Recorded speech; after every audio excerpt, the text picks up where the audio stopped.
পৃথিবীর কোনো বউ শ্বশুরবাড়িতে গিয়ে ঝগড়াঝাটি মান অভিমান এসব চায় না। বিশ্বাস করেন কোনো মেয়ে চায় না। যদি কখন দেখেন কোনো বউ ভীষণ ত্যক্ত বিরক্ত হয়ে গেছে, ছিটমিট করে সব সময় সারাক্ষণ শ্বশুরবাড়ির মানুষদের উপরে ঝগড়াঝাটি এবং মেজাজ খারাপ করে, তাহলে ধরে নেবেন বিসমিল্লাহটা খারাপ ছিল। বিসমিল্লাহ মানে বিয়ের পর পর একটা মেয়ে যখন আরেকটা ঘর থেকে আপনার ঘরে আসছে, তখন তার খুব যত্ন দরকার ছিল কিংবা সহযোগিতার দরকার ছিল, একটু সময় দেওয়ার দরকার ছিল। শুরুর দিনটা একটা বড় একটা রুই মাছ এনে দিয়ে আপনি বললেন কাটো, শুরুর দিনটায় 20 জন মানুষের জন্য বলেন চা করতে দাও। আরে ভাই সময় দিন না, একটা মানুষের কোনো একটা নতুন জায়গায় ভালোভাবে সেট হতে তো সময় লাগে।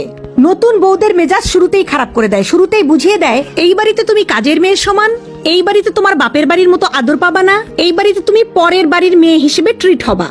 যদি তাকে বোঝানো হয় যে এটা তোমার সংসার, তোমার বাড়ি, সবকিছুতে তোমার অধিকার আছে, এমনকি আনন্দ বা বিশ্রামেও তোমার অধিকার আছে, তাহলে দুনিয়ার কোনো মেয়ে ঝগড়াঝাটি করতো না। কিন্তু আমরা শুরুতেই মানে ওই বিসমিল্লাহ গলতগুলো করে ফেলাই। এখনো যারা বিয়ে করেন নাই, ভিডিওটা তাদের জন্য। আর বিয়ে যারা করেছেন, শুধরানোর সময় এখনো আছে।